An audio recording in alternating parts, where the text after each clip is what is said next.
सहज समाधि भली। साधो सहज समाधि भली। प्रश्न ये है कि जब भगवान के अनुसार गीता जी के दूसरे अध्याय के 53, 54, 55 के अनुसार श्रुति विप्रतिपन्नाते यदा स्थास्यति निश्चला समाधो अचला बुद्धि तदा योगम अवाप्स्यसि। आपका योग कब सिद्ध होगा अर्जुन? यानी योग माने भगवान के साथ एक हो जाना, एक रह जा, मिट जा द्विधा, रह जा एक। परमात्म तत्व केवल रह जावे, भगवान के अलावा जीव भाव में अहमिति समाप्त हो जावे, इसका नाम है समाधि। यही परिभाषा ठीक पतंजलि भगवान ने योग दर्शन में लिखी।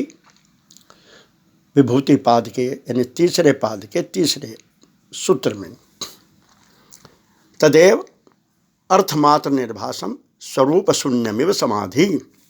अर्थात जब ध्यान में केवल ध्येय मात्र की ही प्रतीति होती है और चित्त का स्वरूप शून्य जैसा हो जाता है तो वही ध्यान समाधि हो जाता है।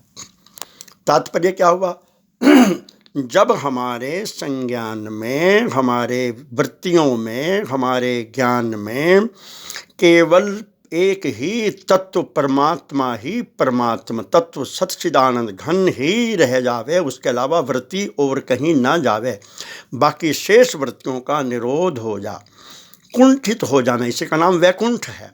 यानी जब हम वैकुंठ में निवास करें, जब हमारी वृत्तियों का कुंठित हो करके केवल एक परमात्मा तत्व के अलावा हमें कुछ भी ना सूझता हो, ना दिखता हो, ना ज्ञान होता हो, तो उस अवस्था का नाम है सहज समाधि। यानी केवल परमात्मा तत्व, अपना स्वरूप शून्य जैसा जब हो जावे।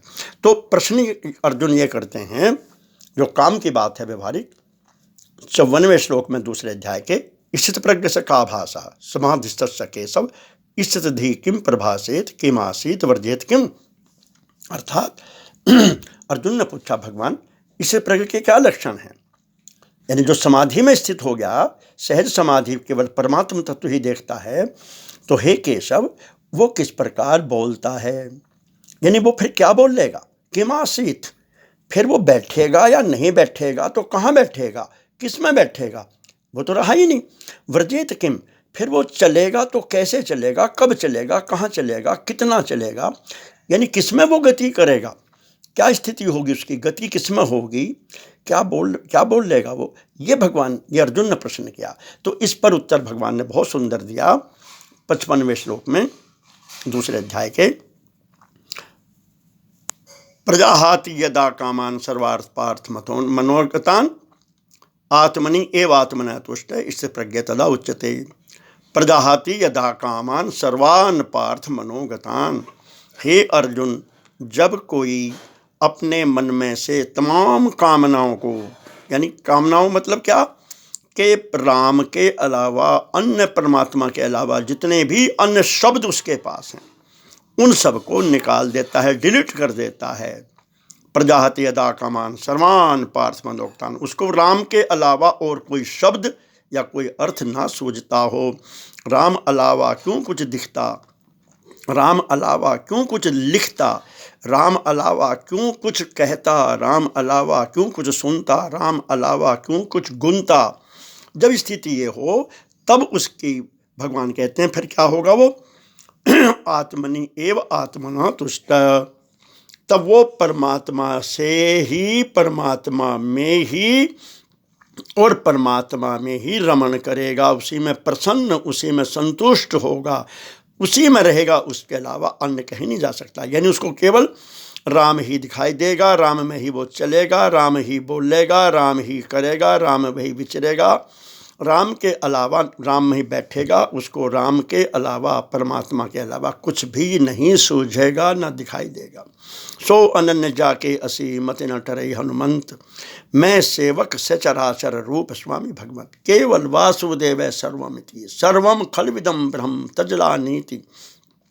और अन्य कुछ भी नहीं सूझने का, ना दिखने का, ना गुणने का, यानी उसको केवल परमात्मा के अलावा, ये सहज समाधि है। यानी अगर हम बोल लेंगे तो केवल परमात्मा बोलेंगे। सहजो बाई का बहुत सुंदर लीडिंग दोहा है इस मामले में, जो बोले तो हरि कथा, बड़ा प्रसिद्ध है। रजनीश ने भी इस पर बहुत बड़ा ग्रंथ लिखा है, टीका, बहुत बड़ी पुस्तक लिखी है सहजोबाई के इस दोहे पर। सहजोबाई का दोहा है, जो सोवे तो शून्य में, जागे तो हरि नाम, जो बोले तो हरि कथा, भक्ति करे निष्काम। शंकर भगवान भी केवल यही करते हैं, केवल वो बोलते हैं तो राम राम शिव सुमरण लागे, जानो सती जगतपति जागे।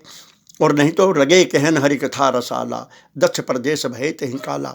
और शंकर सहज स्वरूप समारा, लागे समाधि अखंड अपारा। जो सोवे तो शून्य में, परमात्म तत्व में सोते हैं, उसमें जागते हैं, राम नाम शिव सुमरण लागे, जानो सती जगतपति जागे। सती ने समझ लिया कि जगतपति जाग गए हैं, क्योंकि राम राम राम राम बोलने लगे हैं। यानी जो बोले तो राम नाम, जो बोले तो हरि कथा, और लगे कहने हरि कथा रसाला, दक्ष प्रदेश भय तहि काला। तो समाधि, सहज समाधि पुरुष के ये लक्षण है साधक के, कि वो केवल परमात्मा के अलावा उसको ना कुछ दिखता, ना सूझता, ना कहने का, और शब्दकोश, तमाम शब्दकोश उसका सब डिलीट, समाप्त हो जाता है। केवल उसके पास एक नाम रह जाता है परमात्मा का, भगवान राम, इसके अलावा कुछ नहीं रहता। जय श्री राम, सीताराम।